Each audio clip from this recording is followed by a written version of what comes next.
Hello friends, welcome to our YouTube channel TSP classes. तो कैसे हैं आप सब? आई होप आप लोग बिल्कुल ठीक होंगे। तो चलिए आज के जो है वीडियो में हम डिस्कस करेंगे आपका जो पेपर वन है, यानी शैक्षिक मूल्यांकन। यूपी डीएलएड थर्ड सेमेस्टर का जो आपका पेपर वन है, यानी शैक्षिक मूल्यांकन, आज उसकी जो है हम चैप्टर 6 की क्लास डिस्कस करने वाले हैं। तो चैप्टर 5 तक कंप्लीट हो गया है, और जो बच्चे हमसे नए जुड़े हुए हैं, वो अगर आप नहीं किए हैं क्लासेस, या वो अभी नए हैं तो इस वजह से क्लासेस नहीं कर पाए हैं, तो वो हमारे चैनल की प्लेलिस्ट में जाएंगे। तो वहां पे उनको सारी क्लासेस मिल जाएंगी, सभी सब्जेक्ट की सभी क्लासेस मिल जाएंगी। ठीक है।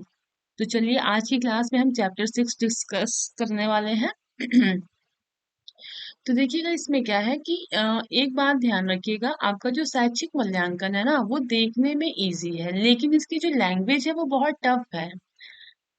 और बच्चे जो है इसको हल्के में ले रहे होंगे कि इसमें क्या है, कुछ नहीं है, बट अगर आप ध्यान से पढ़ेंगे तो आपको जो है खुद फील होगा कि ये लैंग्वेज बहुत टफ है, जिसकी वजह से क्या होता है कि एग्जाम में आप अपने से इसको आंसर अपने से बना के नहीं लिख पाते हैं। ये चीजें बहुत सारे बच्चों के साथ हुआ है, तो ये इस वजह से मैं आपके साथ डिस्कस कर रही हूँ। तो अच्छे से समझते हुए चलिएगा, साथ ही नोट्स बनाइए, एक बार क्लास लीजिए, साथ ही नोट्स बनाते चलिए, फिर उसके बाद जब क्लास खत्म हो जाए तो एक बार फिर से आप जो है जल्दी से क्विक आप स्पीड जैसे बढ़ा के वीडियो के फिर आप एक बार रिवीजन कर लीजिए। उसके बाद आप क्वेश्चन सॉल्व करिए। तो इससे क्या होगा कि आपकी तैयारी बहुत बेहतर हो जाएगी। तो चलिए स्टार्ट करते हैं। तो आज हम चैप्टर 6 पढ़ने वाले हैं। तो चैप्टर 6 है आपका उत्तम परीक्षण या फिर मूल्यांकन की विशेषताएं, यानी आपका गुड एग्जामिनेशन के बारे में या फिर आपकी इवेल्युएशन यानी मूल्यांकन की विशेषताओं के बारे में हम पढ़ेंगे। सबसे पहले हम पढ़ेंगे परीक्षण के बारे में। परीक्षण क्या होता है? तो परीक्षण को बोलते हैं टेस्ट। तो जैसा कि आप सभी को पता है परीक्षा क्या होता है, जैसे कि आप लोग का जब एग्जाम होता है तो आप उसको डिफाइन कर सकते हैं कि परीक्षा होता क्या है। तो परीक्षा क्या होता है, अगर हम ऐसे बोलें कि जितना भी हमने पढ़ा है उसी को पता करने के लिए टीचर्स क्या लेते हैं, हमारा टेस्ट लेते हैं या हमारा परीक्षा लेते हैं। ठीक। तो चलिए अब इसका हम एग्जैक्ट डेफिनेशन देखते हैं। तो बच्चे के ज्ञान, कौशल, योग्यता, शारीरिक स्वास्थ्य आदि का अंकन या फिर जांचना ही आपका परीक्षण कहलाता है। कहने का मतलब ये है कि बच्चे के ज्ञान का, कौशल का, योग्यता, शारीरिक स्वास्थ्य, इन सब चीजों का जांच करना ही आपका परीक्षण कहलाता है। परीक्षा में, एग्जाम में क्या होता है, आपके टेस्ट में क्या होता है, आपको जितना भी टीचर ने पढ़ाया है उसके बाद वो चेक करता है ना कि बच्चे को कितना समझ में आया कि नहीं आया। फिर उसी के बेस पे वो आपको बताएगा कि हाँ इस बच्चे को इतना ज्ञान है, इसके अंदर ये योग्यता है ना। तो अलग अलग टेस्ट होते हैं, एग्जाम होते हैं, फिजिकल टेस्ट होते हैं, है ना, रिटन टेस्ट होते हैं, ओरल टेस्ट होते हैं, बहुत सारे होते हैं। तो कहने का मतलब ये है कि आपको जो परीक्षण है वो क्या होता है कि बच्चे की ज्ञान, कौशल, योग्यता और शारीरिक स्वास्थ्य, इन सबको जांचना ही आपका परीक्षण कहलाता है। ठीक। अब देखिए एक मनोवैज्ञानिक है, इन्होंने जो है अपना एक डिफिनेशन दिया, या इनके अनुसार, या आपके कान वैग जो है ये मनोवैज्ञानिक हैं, इन्होंने क्या कहा या इनके अनुसार क्या कहा गया कि दो या दो से अधिक व्यक्तियों के व्यवहार का तुलनात्मक अध्ययन करने की प्रक्रिया को ही परीक्षण कहते हैं। हालांकि ये जो कह रहे हैं वो आपको क्या लगता है, सही है? क्यों? बिल्कुल नहीं। क्यों? क्योंकि हम सभी को स्टार्टिंग में ही पढ़ाया गया है, बाल विकास में ही पढ़ाया गया है कि कभी भी एक बच्चे की तुलना आपको दूसरे बच्चों से नहीं करनी है।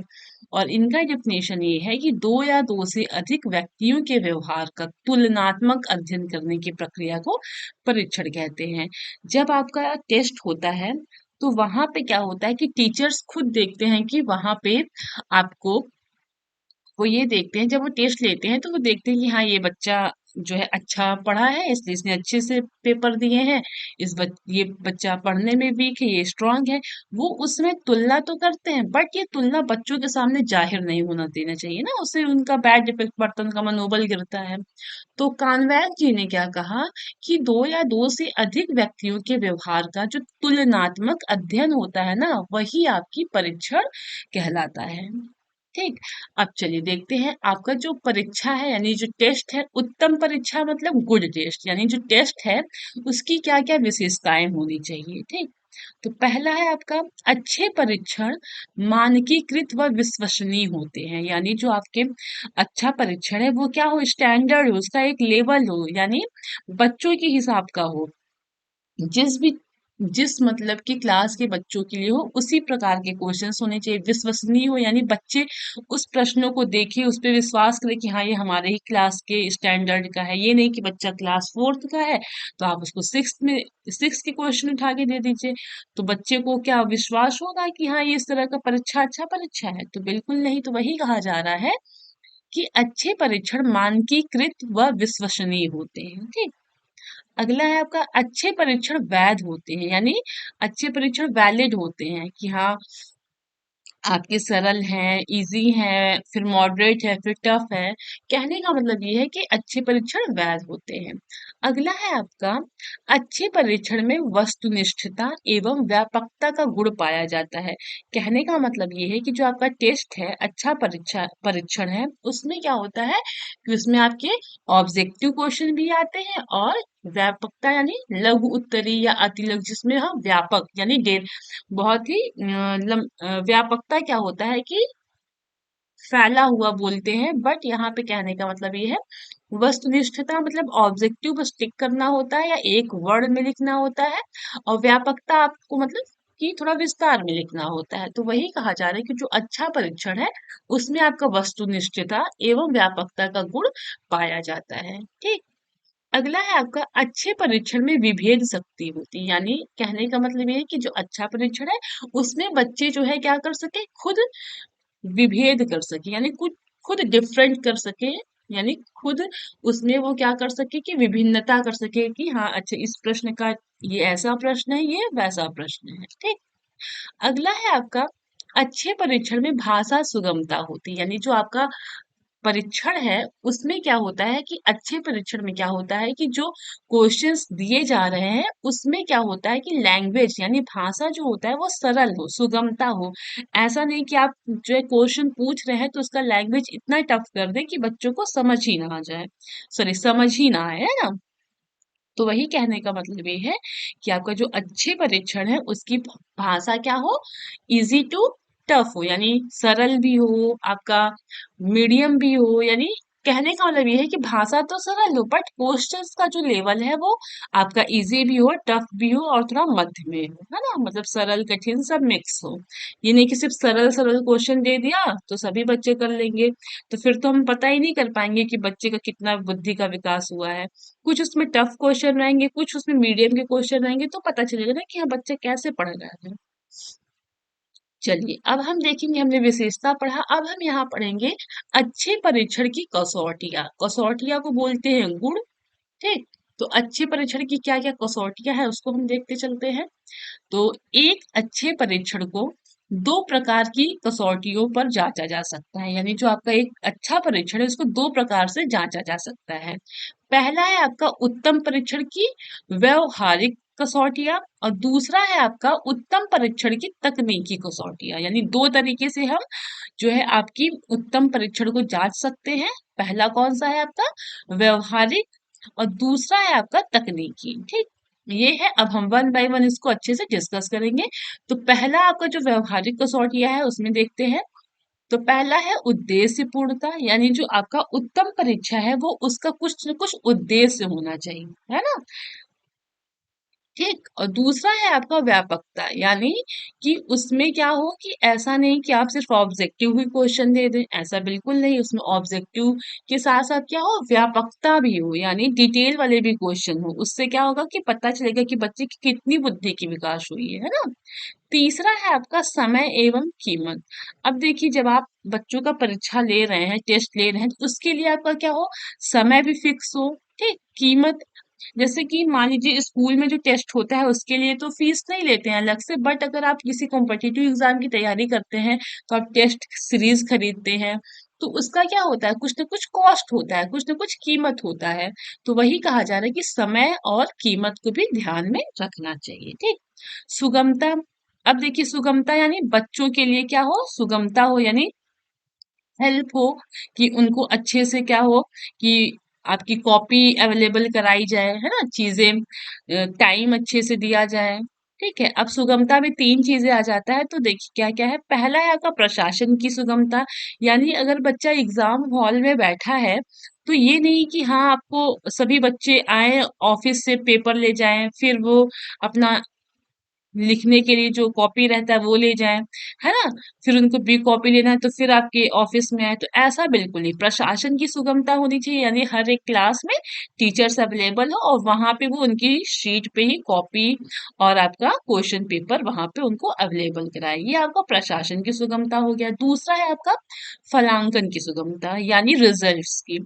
जब बच्चे का आप कॉपी चेक कर रहे हैं तो आप ये ध्यान दीजिए कि हाँ कितने नंबर का क्वेश्चन है, उसी के अकॉर्डिंग आप बच्चों को मार्क्स दीजिए। ये नहीं कि बच्चे ने अच्छे से लिखा और दो क्वेश्चन यानी 5 नंबर का क्वेश्चन था तो आप सिर्फ 1 नंबर दे दीजिए, ऐसा नहीं। जितने नंबर का क्वेश्चन है उसी के अकॉर्डिंग आपको बच्चे को मार्क्स देने हैं। ठीक। अगला है आपका व्याख्या की सुगमता। जैसे कि मान लीजिए कभी कभी क्या होता है कि क्वेश्चन पेपर में कुछ ऐसी चीजें आ जाती हैं कि जो समझ में नहीं आता है, तो वहां पे कभी कभी टीचर्स को क्वेश्चन के बारे में ही एक्सप्लेन कर देना चाहिए, तो वही कहा जा रहा है आपका व्याख्या की सुगमता। ठीक।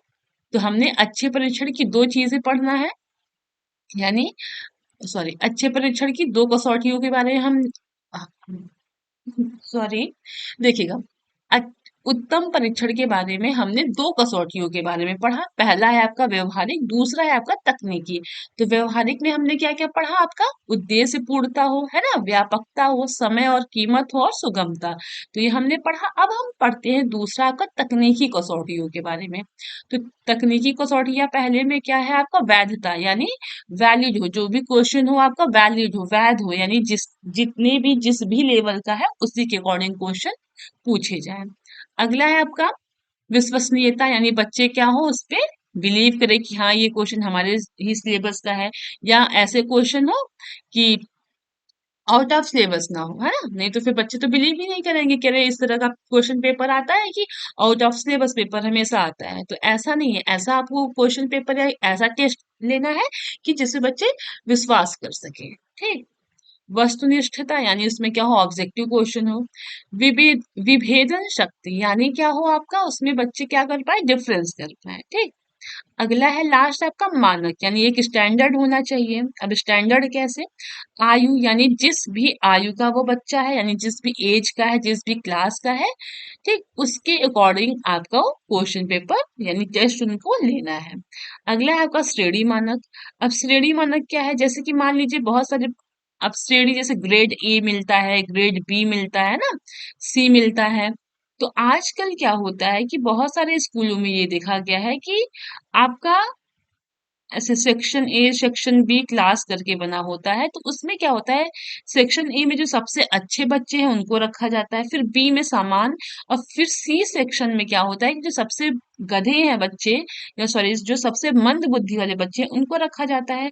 तो इन्हीं की श्रेणी के अनुसार, यानी जो ए श्रेणी के बच्चे हैं उनका पेपर थोड़ा टफ बनाया जाएगा, जो बी श्रेणी के बच्चे हैं उनका मतलब कि मॉडरेट बनाया जाएगा, मीडियम बनाया जाएगा, जो सी बच्चे का है उनका बिल्कुल ही इजी बनाया जाएगा। इससे क्या होगा कि बच्चे का जो लेवल है उसके अकॉर्डिंग वो आंसर देंगे। अगर आपके मंद बुद्धि वाले बच्चे हैं, यानी जो सेक्शन सी के बच्चे हैं, उनको अगर आपको हार्ड पेपर दे दिया जाएगा तो उनको तो कुछ समझ में ही नहीं आएगा, वो तो कहेंगे पता नहीं कहाँ से क्वेश्चन पूछ लिया गया है। तो वही कहा जा रहा है कि आयु मानक के अनुसार, ठीक, और श्रेणी मानक के अनुसार। तो हमने पढ़ा आपका जो आपका उत्तम परीक्षण है उसकी दो दो कसौटियां दो कसौटियां थी। तो पहली हमने पढ़ा व्यवहारिक कसौटियां और दूसरी हमने पढ़ा तकनीकी कसौटियां। ठीक, तो फिर से देख लेते हैं। आपकी व्यवहारिक कसौटियां में क्या है, उद्देश्य पूर्णता, व्यापकता, समय एवं कीमत और सुगमता। ठीक है, देखिएगा ये चैप्टर बहुत ही इंपॉर्टेंट है। मैंने यहाँ पे लिखना भूल गया कि ये एग्जाम में कब कब आया है, तो मैं जब नोट्स दूंगी ना तो वहां पे बिल्कुल मेंशन रहेगा, और फिर जैसे ही आपका फिनिश होगा और जब मैराथन कराया जाएगा तो वहां पे मैं सारे चैप्टर में मेंशन कर दूंगी कि कौन सा क्वेश्चन कब कब पूछा गया है। ठीक, हालांकि ये सारे क्वेश्चन पूछे हुए हैं, अगर जो बच्चे पढ़ रहे होंगे क्वेश्चन कर रहे होंगे उनको पता होगा। तो दूसरा है आपका तकनीकी कसौटियां। तकनीकी कसौटियों में हमने पढ़ा वैधता, विश्वसनीयता, वस्तुनिष्ठता, विभेदन शक्ति और मानक। आई बात समझ में? चलिए अब हम आगे बढ़ते हैं। तो देखते हैं अगला है आपका शिक्षण अधिगम तथा मूल्यांकन में संबंध, यानी आपका जो शिक्षण अधिगम है और मूल्यांकन, इन दोनों में क्या संबंध है वो हम पढ़ेंगे। तो देखिएगा, शिक्षण अधिगम तथा मूल्यांकन एक दूसरे के अंग हैं, क्योंकि शिक्षण के द्वारा बच्चों को अधिगम कराया जाता है और मूल्यांकन के द्वारा बच्चों के अधिगम की जांच की जाती है। कहने का मतलब ये है कि शिक्षण अधिगम और मूल्यांकन क्या है, एक दूसरे के ही पार्ट हैं, एक दूसरे के ही अंग हैं, है ना? कैसे? क्यों? क्योंकि शिक्षण अधिगम यानी शिक्षण के द्वारा क्या होता है, बच्चों को हम पढ़ाते हैं, सिखाते हैं, और उसके बाद जो हम बच्चों को पढ़ाए हैं, जो सिखाए हैं, मूल्यांकन के द्वारा हम जांच करते हैं कि बच्चे को जो जो भी मैंने पढ़ाया, जो भी मैंने सिखाया, वो कितना सीखा हुआ है। इसलिए कहा जाता है कि शिक्षण अधिगम और मूल्यांकन क्या है, एक दूसरे के अंग हैं। ठीक है, तो फिर से समझिएगा, शिक्षण अधिगम तथा मूल्यांकन एक दूसरे के अंग हैं। क्यों? क्योंकि शिक्षण के द्वारा हम बच्चों को सिखाते हैं, ठीक, और उसके बाद मूल्यांकन के द्वारा हम क्या करते हैं, जो भी हम बच्चों को पढ़ाए हैं, जो भी सिखाए हैं, हम उन सब की जांच करते हैं, किसके द्वारा? मूल्यांकन के द्वारा। ठीक, यही आपका शिक्षण अधिगम और मूल्यांकन में संबंध है। देखिएगा, पहले सबसे पहले क्या होता है कि बच्चों को शिक्षण के द्वारा आपको बच्चों को पढ़ाया जाता है और सिखाया जाता है। पहला प्रोसेस है आपका शिक्षण, यानी टीचिंग कराई जाती है। फिर बच्चों को वहां पे पढ़ाया जाता है, सिखाया जाता है। जब बच्चे को पढ़ाया जा चुका रहता है, सिखाया जा चुका रहता है, तो फिर बाद में क्या होता है कि बच्चे का मूल्यांकन किया जाता है, यानी टेस्ट किया जाता है कि बच्चे को मैंने जितना भी पढ़ाया, जितना भी सिखाया, वो बच्चे ने कितना पढ़ा है, कितना सीखा है, या उसने कितना ऑब्जर्व किया है, हम मूल्यांकन के द्वारा पता करते हैं। ठीक, उसके बाद जब मूल्यांकन करते हैं तो फिर हमें पता चलता है कि अच्छा, बच्चे को इस टॉपिक को वो नहीं समझ पाया है, या फिर मैथ्स के इस क्वेश्चन को वो नहीं कर पा रहा है, या यहाँ पे इसको ये दिक्कतें हैं। तो जितनी भी चीजें यहाँ पे हमें जितनी भी कमियां मिलेंगी, वो हम सुझाव के द्वारा उसको पूरा करेंगे। ठीक, तो शिक्षण पहले हम देंगे, फिर बच्चे को पढ़ाएंगे, सिखाएंगे, फिर उसके बाद जब पढ़ा लेंगे, सिखा लेंगे, तो हम मूल्यांकन करेंगे। मूल्यांकन करने के बाद जो भी कमियां मिलेंगी, हम सुझाव के द्वारा उन बच्चों को समझाएंगे कि आप ऐसे पढ़ाई करिए, इस तरह से पढ़िए, ऐसे समझिए ना, बार बार रिवीजन करिए, या फिर जो चीजें नहीं भी समझ में आ रहा है, आप दोबारा क्लास में पूछिए। ठीक, तो हम ये आप बच्चों को सुझाव देंगे। चलिए फिर से समझते हैं आगे। सबसे पहले अध्यापक बच्चों को पढ़ाते हैं, फिर बच्चों का मूल्यांकन लेते हैं। उसमें जो गलतियां होती हैं उन्हें अध्यापक फिर से ठीक करते हैं। जो हमने यहाँ पे पढ़ा वही यहाँ पे एक्सप्लेन किया जा रहा है। इसलिए शिक्षण अधिगम प्रक्रिया का संबंध मूल्यांकन से ही होता है। यही कहा जा रहा है कि पहले हम बच्चे को पढ़ाते हैं, सिखाते हैं, फिर हम बच्चे का मूल्यांकन करते हैं, यानी टेस्ट लेते हैं, फिर जो भी गलतियां होती हैं उसे हम फिर से ठीक करते हैं। ठीक, इसीलिए आपको क्या कहा जाता है कि शिक्षण अधिगम प्रक्रिया का संबंध आपका मूल्यांकन से होता है। आई बात समझ में? चलिए, अब ये आपका जो है प्रतिमान संदर्भित तथा कसौटी संदर्भित परीक्षण में अंतर। ठीक, ये हम जो है पढ़ रहे हैं, तो इसमें जो है आपका क्या है पूछा गया है, अंतर पूछा गया है। तो एग्जाम में क्या है ना, कहीं कहीं पे ये बोल दिया है कि कसौटी संदर्भित परीक्षण क्या होता है, या फिर प्रतिमान संदर्भित परीक्षण क्या होता है। तो अगर सिर्फ ये सिंगल पूछ रहा है तो आप ये आप आंसर लिख सकते हैं, अगर अंतर पूछेगा तो आप तीनों डिफाइन करेंगे, है ना? चलिए स्टार्ट करते हैं। तो सबसे पहले हम ये पढ़ेंगे कि कसौटी संदर्भित परीक्षण आपका होता क्या है। तो जो कसौटी संदर्भित परीक्षण है वो क्या है, तो देखते हैं। इसमें सीखने वाले बच्चे की उपलब्धि का वांछित स्तर पहले से ही निश्चित कर लिया जाता है, जिसे कसौटी कहते हैं। यानी आपका कसौटी संदर्भित परीक्षण में क्या होता है कि इसमें जो बच्चा सीखने वाला है, उसकी जो वांछित स्तर है, ठीक है, उसे क्या किया जाता है, पहले से ही निश्चित कर लिया जाता है। यानी बच्चा क्या सीखना चाहता है, या फिर वह किस लेवल तक सीख सकता है, इन सब चीज को पहले ही निश्चित कर लिया जाता है, जिसे क्या कहा जाता है, आपका कसौटी संदर्भित परीक्षण कहते हैं। दूसरा है आपका, इसमें उपलब्धि का प्रतिमान निश्चित किया जाता है, जो जनसंख्या से चुने प्रतिदर्श के प्राप्तांकों पर आधारित होता है। यानी इसमें क्या होता है कि इसमें पहले से ही निश्चित किया जाता है, वो भी क्या, प्रतिमान। प्रतिमान क्या होता है? स्टैंडर्ड होता है, यानी एक मानक होता है, ठीक। उसको हम पहले से ही निश्चित कर लेते हैं, जो क्या होता है कि लोगों के द्वारा ही वो चीजें चुनी जाती हैं। आई बात समझ में? अब आगे पढ़ेंगे तो और अच्छे से समझ में आएगा। इसमें क्या होता है कि किसी बच्चे या समूह से तुलना की आवश्यकता नहीं होती है। इसमें आपका बच्चे की तुलना किसी से नहीं होती, यानी एक बच्चे की तुलना दूसरे बच्चे से नहीं होती है। अगला है आपका, इसमें बच्चों के नंबरों के आधार पर अन्य बच्चों या समूह से तुलना की जाती है। इसमें क्या होता है कि आपका एक बच्चों की जो तुलना की जाती है ना, वो दूसरे बच्चों से की जाती है, यानी एक बच्चे का जो है दूसरे बच्चों से तुलना की जाती है, ठीक। देखते हैं तीसरा। इसमें क्या है कि बच्चे की उपलब्धि का वांछित स्तर विषय सामग्री के उद्देश्य के रूप में निर्धारित किया जाता है, यानी इसमें जो बच्चा सीखना चाहता है या जो भी सीखने की उसकी इच्छा है, उसका जो है स्तर विषय सामग्री के उद्देश्य के रूप में हम बेस कर यानी निर्धारित करते हैं, ठीक। अगला है इसमें, बच्चों की उपलब्धि का स्तर मानक होता है जो प्रतिदर्श के प्राप्तांकों का औसत प्रतिशत आदि निकालने पर प्राप्त होता है। यानी इसमें क्या होता है कि बच्चे की जो आपका विषय सामग्री है उसके बेस पे हम उसको फिक्स करते हैं, और आपका जो प्रतिमान है इसमें क्या होता है कि बच्चों की उपलब्धि का जो स्तर मानक होता है उसी के द्वारा हम प्राप्तांकों या औसतों को निकाल के फिर हम प्राप्त करते हैं। आई बात समझ में? तो ये हमने पढ़ा कसौटी संदर्भित परीक्षण, और ये है आपका प्रतिमान संदर्भित परीक्षण। तो कसौटी में क्या होता है कि पहले से ये फिक्स नहीं होता है, ये पहले से ही प्रतिमान निश्चित नहीं होता है। इसमें क्या होता है कि बच्चों की उपलब्धि के वांछित स्तर को हम देख के चीजें निश्चित करते हैं। और आपका प्रतिमान में क्या है कि इसमें उपलब्धि जो भी होती है, उपलब्धि का प्रतिमान निश्चित किया जाता है। पहले से ही जनसंख्या के द्वारा जो चुने जाते हैं प्रतिदर्श, उन्हीं को प्राप्तांकों पर ये आधारित होता है। आई बात समझ में? तो आज हमने ये चैप्टर 6 पढ़ा। चैप्टर 6 है बहुत छोटा, बट इससे क्वेश्चंस बहुत बनते हैं, ठीक है। तो चलिए क्लास को यहीं एंड करते हैं, और क्लास पे आप अगर आप पहले हैं या आज आपकी पहली क्लास है तो चैनल को सब्सक्राइब कर लीजिएगा, लाइक करिएगा और अपने दोस्तों के साथ शेयर जरूर करिएगा। आपकी नोट्स जल्द से जल्द जैसे ही फिनिश होगा आपका सिलेबस, वैसे ही आपको दे दिया जाएगा। और अगर जो बच्चे नए हैं हमारे टेलीग्राम आईडी से नहीं कनेक्ट हुए हैं, तो हमारी टेलीग्राम आईडी से कनेक्ट हो सकते हैं, और आपको लिंक डिस्क्रिप्शन बॉक्स में मिल जाएगा। तो चलिए क्लास को एंड करते हैं, मिलते हैं कल की क्लास में। Okay, thank you.